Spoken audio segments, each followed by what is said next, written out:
Hello friends, कैसे हैं आप सभी लोग। एक बार फिर से वेलकम है दीपा एकेडमी पर, जहां हम आपको बिहार बीएड एंट्रेंस एग्ज़ाम 2025 के लिए टीचिंग एप्टीट्यूड की पूरी तैयारी करवा रहे हैं। तो आज हमारा मॉक टेस्ट का 5वां क्लास है, जिसमें हम पूरे 25 क्वेश्चन सॉल्व करेंगे। और आज हमारा मॉक टेस्ट का लास्ट क्लास है, क्योंकि कल बीच परसों आपका 28 मई को एग्ज़ाम ही है। तो कल हम एग्ज़ाम के बारे में बात करेंगे। तो चलिए शुरू करते हैं आज की क्लास, और वीडियो को पूरा देखें। और अगर आप पहली बार आए हैं तो चैनल को सब्सक्राइब ज़रूर करें, ताकि आगे की क्लास आप मिस न करें। तो देखते हैं आज का पहला क्वेश्चन। पहला क्वेश्चन है हमारे स्क्रीन पर, प्रभावशाली शिक्षण का मुख्य उद्देश्य क्या होता है। प्रभावशाली शिक्षण का मुख्य उद्देश्य क्या होता है। तो ऑप्शन देखते हैं। पहला ऑप्शन है लंबा व्याख्यान देना, ऑप्शन बी है छात्रों को दंड देना, ऑप्शन सी है छात्रों की आवश्यकताओं को समझना, और ऑप्शन डी है नियमित गृह कार्य देना। तो यहाँ पर ऑप्शन है लंबा व्याख्यान देना। ऐसा बिल्कुल भी नहीं है, किसी भी टॉपिक पर बहुत ज़्यादा लंबा व्याख्यान नहीं देना होता है। छात्रों को दंड तो बिल्कुल भी नहीं देना होता है, ये निगेटिव आ जाता है। छात्रों की आवश्यकताओं को समझना, सी विल बी राइट आंसर। इसका राइट आंसर हो जाएगा सी, नियमित गृह कार्य देना। ऐसा भी कुछ नहीं है, तो इसका राइट आंसर हो जाएगा सी विल बी राइट आंसर। अगला क्वेश्चन देखते हैं। अगला क्वेश्चन है हमारे स्क्रीन पर, एक अच्छे शिक्षक की विशेषता क्या है। एक अच्छे शिक्षक की विशेषता क्या है। तो ऑप्शन देखते हैं कठोरता, ऑप्शन बी है अधीरता, ऑप्शन सी है संवाद कौशल, और ऑप्शन डी है पक्षपात। तो कठोरता भी निगेटिव हो गया, अधीरता भी निगेटिव हो गया, और पक्षपात भी निगेटिव हो गया। टीचर को सभी बच्चे को एक समान देखना है। तो इसका राइट आंसर हो जाएगा option C will be right answer. अब हम अगला क्वेश्चन देखते हैं।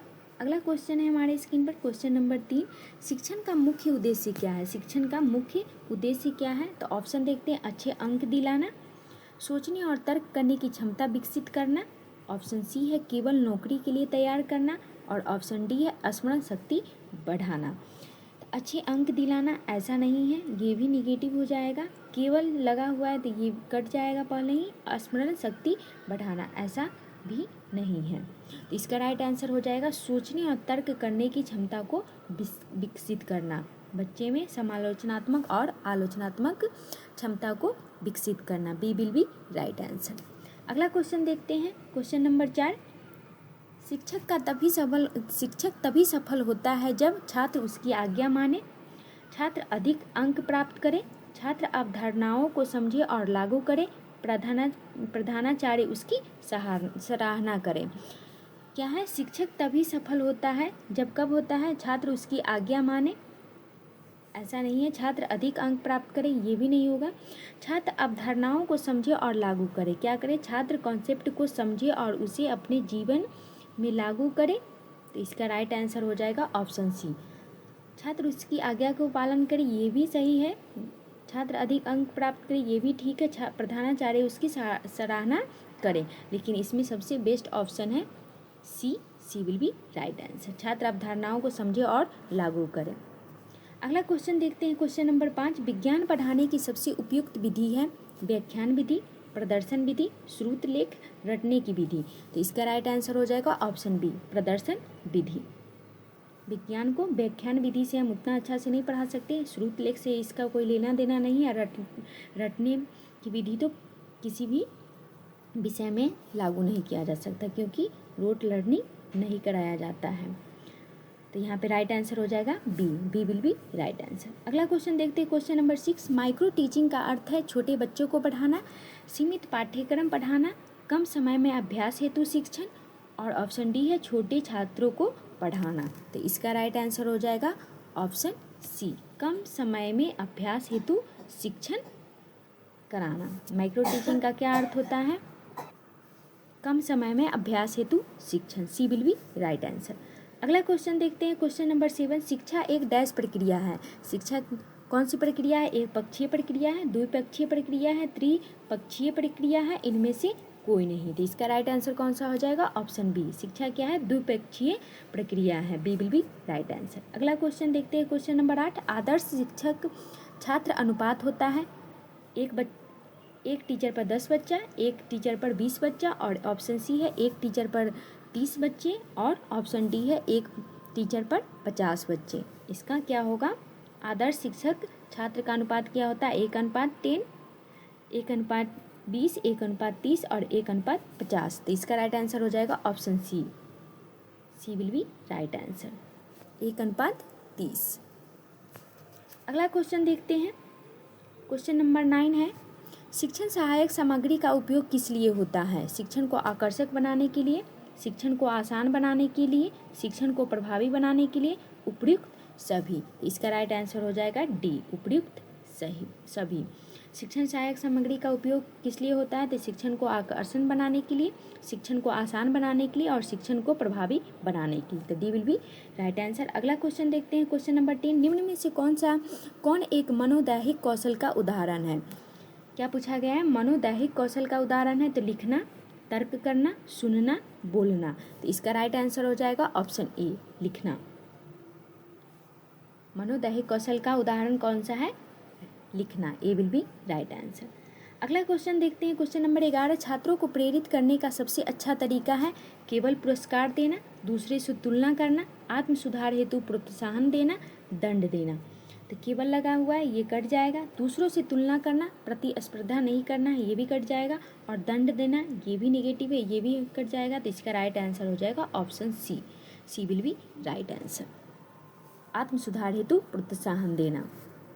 अगला क्वेश्चन देखते हैं। क्वेश्चन नंबर 12, संज्ञानात्मक क्षेत्र का उच्चतम स्तर कौन सा है? ज्ञान, अनुप्रयोग, विश्लेषण, मूल्यांकन। तो इसका राइट आंसर हो जाएगा ऑप्शन डी, मूल्यांकन। D will be right answer.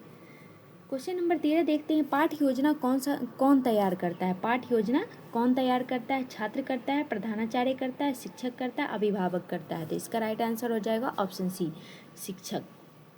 Lesson plan कौन बनाता है? टीचर बनाते हैं बच्चों को पढ़ाने के लिए। तो सी विल बी राइट आंसर।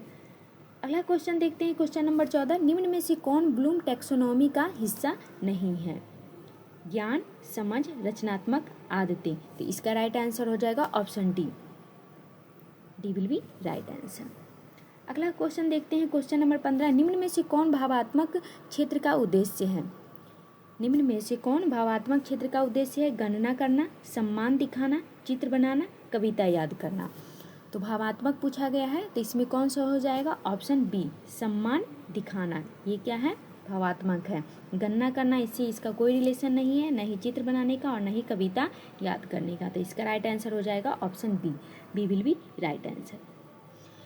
अगला क्वेश्चन है, आधुनिक शिक्षा के जनक कौन माने जाते हैं? आधुनिक शिक्षा के जनक कौन माने जाते हैं? रूसो, सुकरात, जॉन ड्यू, फ्रॉबेल। तो इसका राइट आंसर हो जाएगा option C, John Dewey. C will be right answer.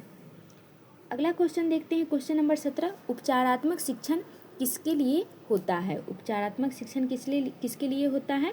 प्रतिभाशाली छात्र के लिए, औसत छात्र के लिए, पिछड़े छात्र के लिए, सभी छात्रों के लिए। तो इसका राइट आंसर हो जाएगा option C. C will be right answer. उपचारात्मक को डायग्नोस्टिक भी बोलते हैं, जिसमें पता लगाया जाता है बच्चे का कौन सा वीक पॉइंट है और कौन सा स्ट्रॉन्ग पॉइंट है।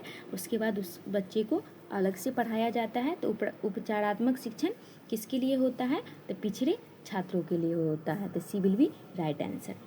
अगला क्वेश्चन देखते हैं। क्वेश्चन नंबर 18, 25 क्वेश्चन है। इसमें से आप ज़रूर बताइएगा तो कमेंट में कि आपका कितना सही हुआ है। तो क्वेश्चन देखते हैं। कक्षा अनुशासन का मुख्य उद्देश्य है छात्रों में भय पैदा करना, मौन बनाए रखना, व्यवस्थित व्यवहार और अधिगम, दंड देना। तो इसका राइट आंसर हो जाएगा ऑप्शन सी, व्यवस्थित व्यवहार और अधिगम। सी विल बी राइट आंसर। अगला क्वेश्चन देखते हैं। क्वेश्चन नंबर 19, कल कमेंट में एक बच्चा बोल रहा था, कमेंट किए हुए थे कि हार्ड वर्ड को समझाने के लिए। तो अगर आप लोगों को कोई ऐसा वर्ड है जिसका मतलब नहीं समझ में आता है तो आप लोग उसको कमेंट में भी पूछ सकते हैं, उसका मैं रिप्लाई दे दूँगी। आप कमेंट में उसको लिख दीजिएगा, हम उसका रिप्लाई कर देंगे। तो क्वेश्चन देखते हैं। अनुशासनहीन छात्र से कैसे निपटना चाहिए? अनुशासनहीन छात्र से कैसे निपटना चाहिए? सार्वजनिक रूप से डांटना चाहिए, निलंबन करना चाहिए, परामर्श देना चाहिए, अनदेखा कर देना चाहिए। तो इसका राइट आंसर हो जाएगा ऑप्शन सी, परामर्श देना चाहिए। सी विल बी राइट आंसर।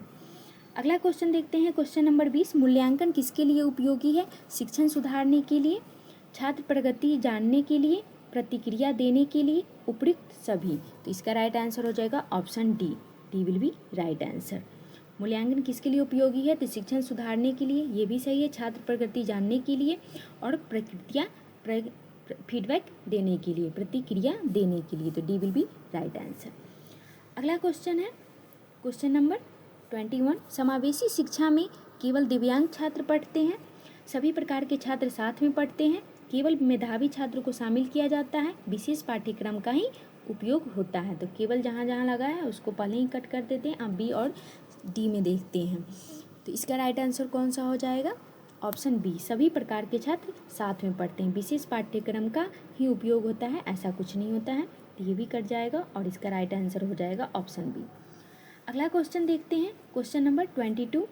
निदानात्मक परीक्षा का उद्देश्य होता है। डायग्नोस्टिक परीक्षा का उद्देश्य क्या होता है? छात्रों की रैंकिंग करना, पदोन्नति करना, अधिगम की कमियां पहचानना, चयन करना। तो इसका राइट आंसर हो जाएगा ऑप्शन सी। अभी हम दूसरे क्वेश्चन में बताए थे डायग्नोस्टिक क्यों होता है, तो अधिगम की कमियां पहचानना, बच्चे में कौन सा पॉइंट वीक है और कौन सा स्ट्रॉन्ग है। छात्रों की रैंकिंग करना ऐसा कुछ नहीं है, पदोन्नति करना ऐसा कुछ नहीं है, जो जिस क्लास में है उसको नेक्स्ट क्लास में भेज दिया जाए, चयन करना ऐसा भी नहीं है। तो इसका राइट आंसर हो जाएगा ऑप्शन सी। क्वेश्चन नंबर 23 देखते हैं निर्माणात्मक मूल्यांकन, फॉर्मेटिव असेसमेंट कब किया जाता है? तो इसका राइट आंसर हो जाएगा, ऑप्शन देखते हैं, सत्र के अंत में, शिक्षण शुरू होने से पहले, शिक्षण के दौरान और अंतिम ग्रेड के देने के लिए। तो फॉर्मेटिव कब होता है? शिक्षण के दौरान होता है। सी विल बी राइट आंसर। अगला क्वेश्चन देखते हैं क्वेश्चन नंबर 24। एक शिक्षक को होना चाहिए मित्र और मार्गदर्शक, कठोर कमांडर, केवल पाठ्यक्रम पूरा करने वाला, निष्क्रिय दर्शक। केवल है, इसको कट कर देते हैं, निष्क्रिय बिल्कुल भी नहीं होगा तो इसको भी कट कर देते हैं, और कठोर भी, ये भी निगेटिव होता है तो इसको भी कट गए, तो कट कर दिए। तो इसका राइट आंसर हो जाएगा ऑप्शन ए।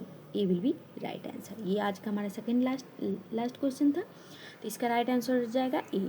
अभी हम इसलिए भी एक्सप्लेन नहीं कर रहे हैं ज़्यादा, क्योंकि आपका ये मॉक टेस्ट है और एग्ज़ाम का टाइम, एग्ज़ाम आपके सर पे है, तभी एक्सप्लेन करने का टाइम नहीं है।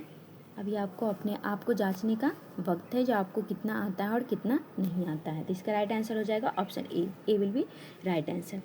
अब हम आज का लास्ट क्वेश्चन देखते हैं। एक शिक्षक का सबसे महत्वपूर्ण गुण क्या है? सहानुभूति, विषय ज्ञान, धैर्य, संवाद कौशल। तो इसका राइट आंसर हो जाएगा option D. D will be right answer. यहाँ पे पूछा गया है एक शिक्षक का महत्वपूर्ण गुण क्या है? सहानुभूति, ये भी हो सकता है, विषय ज्ञान ये भी हो सकता है, और सी ये भी हो सकता है, लेकिन इसमें सबसे मोस्ट ये ऑप्शन डी होगा, क्योंकि सहानुभूति भी होगा, विषय ज्ञान भी होगा, लेकिन संवाद कौशल अगर नहीं है टीचर में तो ये सब बेकार है। तो इसका राइट आंसर हो जाएगा option D. D will be right answer. ये आज का हमारा लास्ट क्वेश्चन था। तो क्लास के अंत तक बने रहने के लिए थैंक यू। वीडियो को लाइक कीजिए, शेयर कीजिए और चैनल को सब्सक्राइब कीजिए, ताकि नेक्स्ट वीडियो का नोटिफिकेशन आपको समय पर मिल सके। तो मिलते हैं आप नेक्स्ट क्लास में। आज के लिए बस इतना ही। जय हिंद।